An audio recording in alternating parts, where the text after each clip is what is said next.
ایک دفعہ مولا علی کہیں بیٹھے ہوئے تھے۔ ایک صحابی مولا علی کے پاس آیا اور عرض کیا، مولا علی، میں نے سنا ہے آپ کی جو تلوار ہے ذوالفقار، یہ پہاڑ کو بھی چیر دیتی ہے، کیا یہ بات صحیح ہے؟ مولا علی نے فرمایا، ہاں صحیح سنا ہے۔ اس نے کہا، مولا علی آپ اپنی تلوار دیں گے؟ میں آزما کر دیکھنا چاہتا ہوں۔ مولا علی نے اپنی تلوار اسے دے دی۔ اس شخص نے زور سے دیوار پر ماری لیکن کچھ نہیں ہوا۔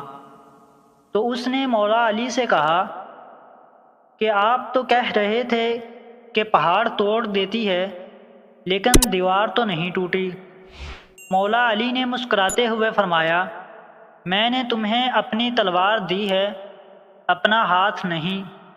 ذوالفقار تبھی ذوالفقار ہے جب علی کے ہاتھ میں ہو، ورنہ یہ صرف لوہے کا ٹکڑا ہے اور کچھ نہیں۔